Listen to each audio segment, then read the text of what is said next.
Hong Kong, CNN Business. Embattled Philippines journalist Maria Ressa was found guilty of cyber libel Monday, in a case she and press freedom groups have described as a politically motivated prosecution by the Duterte government.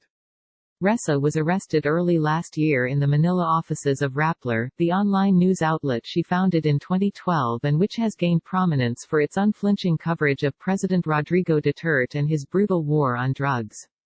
The case hinged on a story written in 2012, which alleged that businessman Wilfredo King had links to illegal drugs and human trafficking. However, the article was published by Rappler 2 years before the new cyber libel laws came into effect in the Philippines.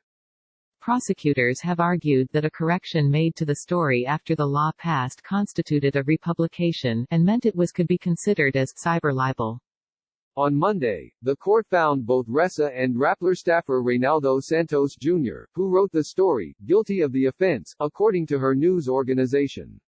They face a minimum of 6 months in prison, and up to 7 years, according to the verdict, though are likely to be bailed while they appeal the judgment. Speaking after the verdict, Ressa said it was not unexpected. "We will keep fighting," she said. "I appeal to you, the journalists in the room, the Philippines who have been listening, to protect your rights. We are meant to be a cautionary tale. We are meant to make you afraid. So I appeal again, not be afraid, because if you don't use your rights, you will lose them." Her lawyer, Amal Clooney, said in a statement that the verdict was an affront to the rule of law, a stark warning to the press, and a blow to democracy in the Philippines. She said Ressa would appeal. Speaking after Ressa's conviction, a spokesman for Duterte said he supported freedom of speech, but also called for the ruling to be respected. The president believes in freedom of thought and speech, spokesman Harry Roque said. It's important that we face the challenges of the public, especially from the media. Politically motivated. J.J. Decini, one of Ressa's lawyers, called the charges politically motivated, and said that any updates made to the offending article in 2014 were merely a punctuation change.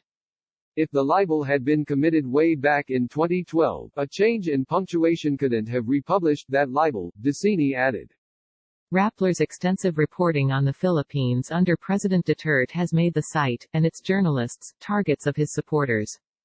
Ressa has been indicted multiple times on libel and tax evasion charges that critics have described as politically motivated and designed to silence independent media in the Southeast Asian country. Speaking to CNN last July, Ressa said it's easier to be on the front line as a war correspondent than to fight for press freedom, because you don't even know where the enemy is here. At least when you're in a war zone, the gunfire's coming from one side and you know how to protect yourself, she said. Ressa, a Time Person of the Year and former CNN bureau chief, has posted bail 8 times and faces trial on a litany of charges from cyber libel to tax evasion, which she has criticized as an absurd effort to halt her reporting. "If you're a reporter in the Philippines, this is part of daily life. It's like pollution in the air," she added. While Ressa admits she feels uncomfortable serving as a global figurehead for the fight for a free press, she is acutely aware of the importance of the cause. "When we look back a decade from now, we at Rappler will know that we have done everything we could," she said.